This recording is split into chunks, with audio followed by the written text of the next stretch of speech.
লাখো মানুষের শ্রদ্ধা ভালোবাসায় মাশহাদে চিরনিদ্রায় শায়িত খামেনি। পাল্টাপাল্টি হামলার মধ্যেও ইরান যুক্তরাষ্ট্র আলোচনার তারিখ নির্ধারণের চেষ্টা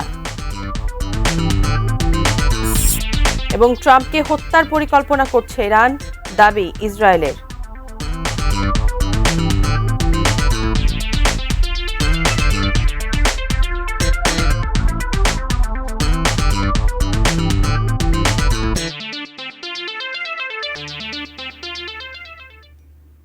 এটি নিউজ দেখছেন। দেশের বাইরের খবরাখবর নিয়ে আমাদের নিয়মিত আয়োজন অ্যারাউন্ড দ্য ওয়ার্ল্ডে আমন্ত্রণ জানাচ্ছি আমি মারিয়া শিমু। শুনছিলেন প্রধান শিরোনামগুলো, বিস্তারিত জানাবো। 6 দিনের শেষকৃত্য অনুষ্ঠান শেষে মাশহাদে ইমাম রেজার মাজারের পাশে চিরনিদ্রায় শায়িত হলেন ইরানের সাবেক সর্বোচ্চ ধর্মীয় নেতা আয়াতুল্লাহ আলী খামেনি। চিরদিনের জন্য থেমে গেল এক বজ্রকণ্ঠ, অবসান হলো এক অপরাজেয় অধ্যায়ের। বিদায় নিলেন আধুনিক ইরানের ইতিহাসের সবচেয়ে অবিচল ও অনমনীয় অভিভাবক।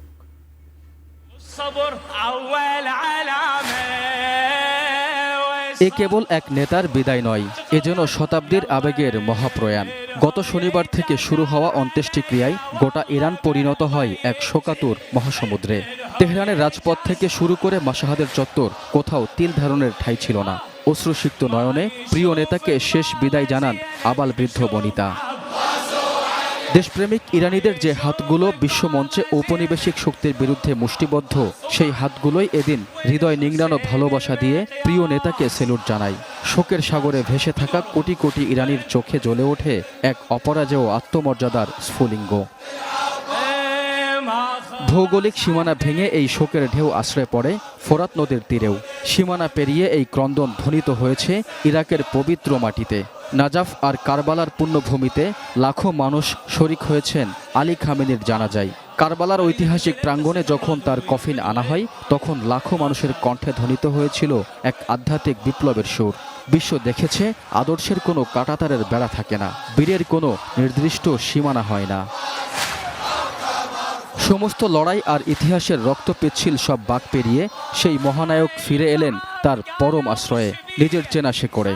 শিয়া ইসলামের অষ্টম ইমাম হজরত রেজা আলাইহিস সালাম এর পবিত্র মাজারের পুণ্যময় কোল ঘেঁষেই রচিত হলো তার অন্তিম শয়ান। যে মাশহাদের পুণ্যভূমি থেকে একদিন শুরু হয়েছিল তার আপোষহীন দ্রোহ, ত্যাগের মহিমা আর আধ্যাত্মিক অবিনশ্বর যাত্রা, সেই পবিত্র মাটির বুকেই তিনি চিরতরে সমর্পিত হলেন।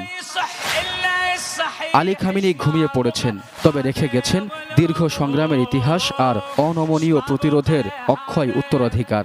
সাম্রাজ্যবাদের রক্তচক্ষুকে উপেক্ষা করে সেই বজ্রকণ্ঠ আজ শান্ত। ইমাম রেজার মাজারের শীতল ছায়াতলে অতল ভালোবাসা আর অশ্রুর চাদরে মুড়িয়ে চিরনিদ্রায় শায়িত হলেন আয়াতুল্লাহ আলী খামেনি। ইতিহাস তাকে মনে রাখবে এক নির্ভীক সিংহ পুরুষ হিসেবে। Raihan Munshi, desk report, ATN news. ইরানের সঙ্গে পাল্টাপাল্টি হামলার ঘটনা সত্ত্বেও পরিস্থিতি শান্ত করার চেষ্টা করছে যুক্তরাষ্ট্র। সংবাদ মাধ্যম অ্যাক্সিওসকে এই কথা জানিয়েছেন মার্কিন কর্মকর্তারা। তারা জানান, ট্রাম্প প্রশাসন একটি পারমাণবিক চুক্তিতে পৌঁছানোর জন্য এখনও একটি সমাধান খুঁজে বের করতে প্রতিশ্রুতিবদ্ধ এবং কারিগরি পর্যায়ের আলোচনা অব্যাহত রয়েছে। উভয় পক্ষকে আলোচনার টেবিলে ফিরিয়ে আনার চেষ্টায় কাতার, পাকিস্তান এবং অন্যান্য আঞ্চলিক মধ্যস্থতাকারীরা ইরান ও যুক্তরাষ্ট্রের কর্মকর্তাদের সঙ্গে একাধিকবার ফোনে কথা বলেছেন। মধ্যস্থতার সঙ্গে জড়িত এক আঞ্চলিক সূত্র সংবাদ মাধ্যমে এক্সিওসকে জানিয়েছেন, উভয় পক্ষের সঙ্গে প্রথমে উত্তেজনা প্রশমনে একমত হতে এবং তারপর কারিগরি দলগুলোর মধ্যে আলোচনার পরবর্তী ধাপের জন্য একটি তারিখ নির্ধারণ করতে ব্যাপক কূটনৈতিক প্রচেষ্টা চলছে। এর আগে আয়াতুল্লাহ আলী খামেনির অন্ত্যেষ্টিক্রিয়ার অনুষ্ঠানের মধ্যেই ইরানের 3টি প্রদেশের 90টি স্থাপনায় হামলা চালায় যুক্তরাষ্ট্র। জবাবে কুয়েত, বাহরাইন ও কাতারে অবস্থিত মার্কিন সামরিক ঘাঁটিতে পাল্টা হামলা করে ইরান।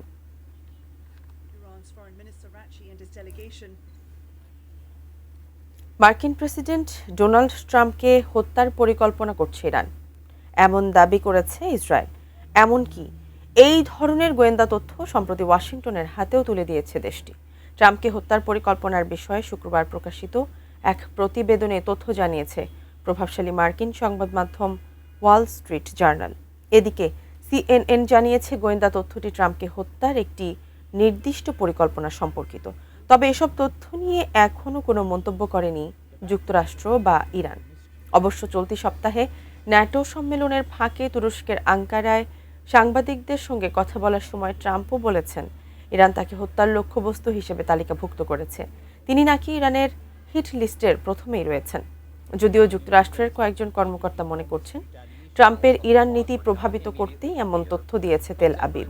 সম্প্রতি ইরানের প্রয়াত সর্বোচ্চ নেতা আয়াতুল্লাহ আলী খামেনির জানাজা ও শেষ বিদায়ের আনুষ্ঠানিকতা চলাকালে বহু মানুষ ট্রাম্পের মৃত্যুদণ্ডের দাবি জানিয়ে স্লোগান দেয়।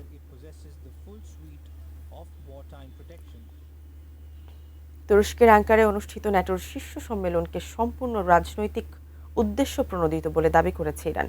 এই সম্মেলনে হরমুজ প্রণালী ও ইরানের পারমাণবিক কর্মসূচিকে প্রাধান্য দেওয়ার তীব্র সমালোচনা করেছে তেহরান। তুরস্কে নিযুক্ত ইরানি দূতাবাস এক বিবৃতিতে নিশ্চিত করেছে যে তাদের পারমাণবিক কর্মসূচি সম্পূর্ণ শান্তিপূর্ণ। তেহরান কোনোভাবেই পারমাণবিক অস্ত্র তৈরি করতে চাইছে না। এদিকে ন্যাটো প্রধান মার্ক রুটের কঠোর সমালোচনা করেছেন ইরানের পররাষ্ট্র মন্ত্রণালয়ের মুখপাত্র ইসমাইল বাঘাই। মার্ক রুটে একটি অবৈধ ও চাপিয়ে দেওয়া যুদ্ধকে সমর্থন করে অবিরত আত্মতুষ্টি প্রকাশ করছেন বলে অভিযোগ করেন তিনি। বাঘাই বলেন, ইরানের বিরুদ্ধে যুক্তরাষ্ট্র ও ইসরায়েলের যুদ্ধকে ন্যাটোর সমর্থন দেয়া মূলত এক ধরনের দাসত্বসুলভ মানসিকতার বহিঃপ্রকাশ। চাটুকারিতা করে কখনোই আসল সত্য আড়াল করা যায় না বলেও মন্তব্য করেন তিনি।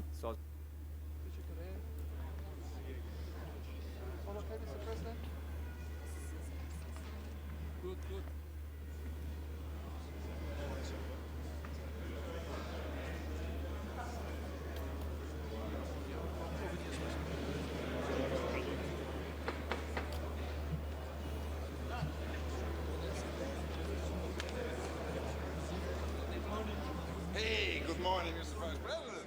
Good to...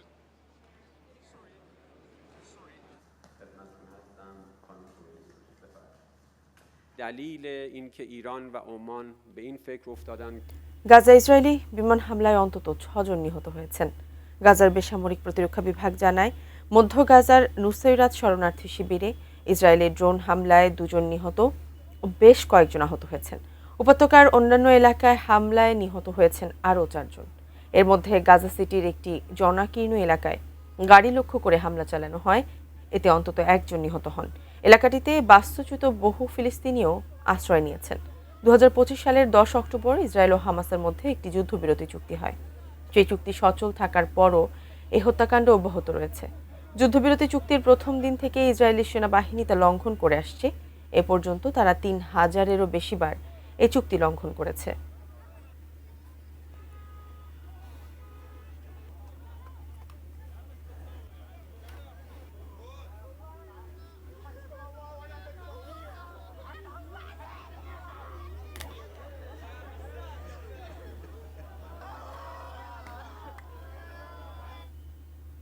around the world থেকে নিচ্ছে একটি বিরতির পর আরও যা থাকছে।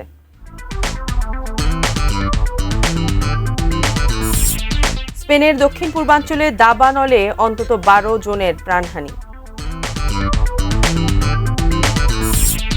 এবং জাপানের সাকিশিমা দ্বীপপুঞ্জের দিকে ধেয়ে চলেছে শক্তিশালী typhoon বাভি।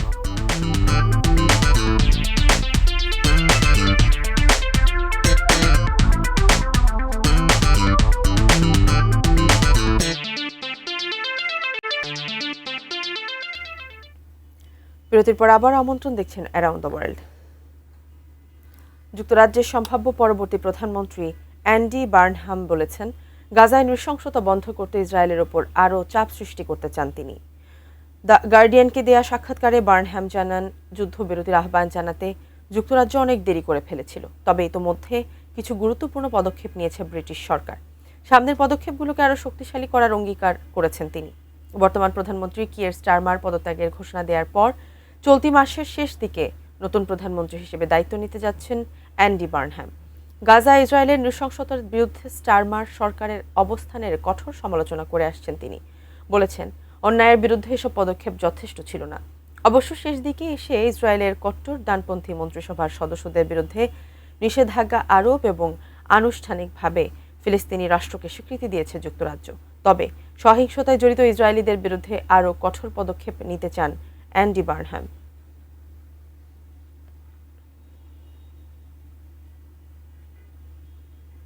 Minister can I call also them fully before support then, the restrictions if they choose to on do arms so. licenses to make sure that no British bombs or bullets can be used by the IDF in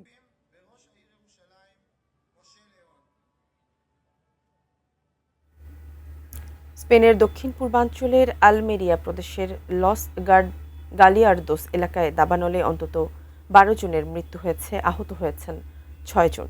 Andalusia আঞ্চলিক সরকারি তথ্য জানিয়েছে কয়েকজনের মরদেহ আগুনে পুড়ে যাওয়া গাড়ির ভেতর থেকে উদ্ধার করা হয়েছে।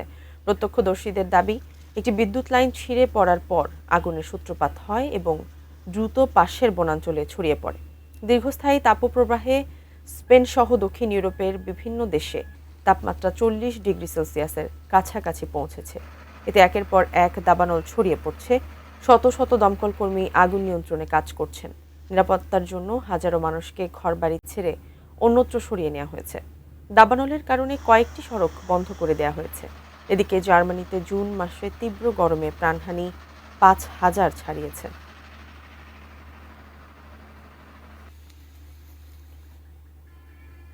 দক্ষিণ পশ্চিম জাপানের ওকিনাওয়া জেলার সাকিশিমা দ্বীপপুঞ্জের দিকে ধেয়ে যাচ্ছে শক্তিশালী টাইফুন বাভি।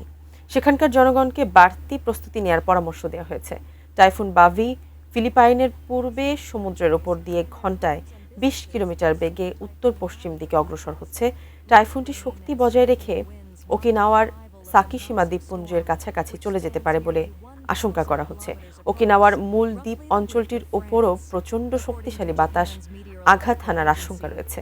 দমকা বাতাসের গতিবেগ ঘন্টায় 126 কিলোমিটার পর্যন্ত পৌঁছাতে পারে। টাইফুনের প্রভাবে বৃষ্টিপাত শুরু হয়েছে। ওকিনাওয়ায় 10 মিটারের বেশি উঁচু ঢেউ সহ সমুদ্র উত্তাল থাকার সম্ভাবনা রয়েছে। কাগোশিমা জেলার আমামি অঞ্চলেও সমুদ্র উত্তাল থাকতে পারে।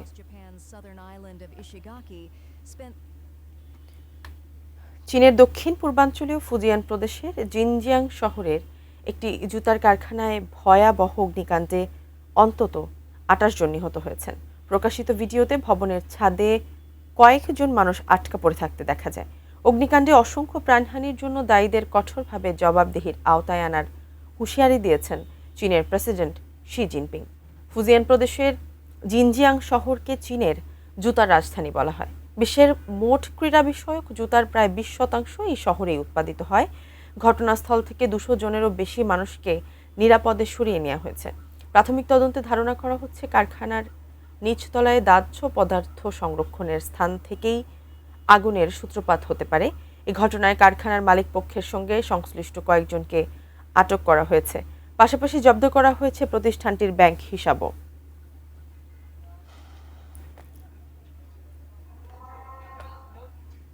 দর্শক, এই ছিল অ্যারাউন্ড দ্য ওয়ার্ল্ডের সর্বশেষ। কাল আবারও দেখা হবে একই সময়। সে পর্যন্ত সবাই ভালো থাকুন, দেখতে থাকুন 18 নিউজ। ধন্যবাদ সবাইকে।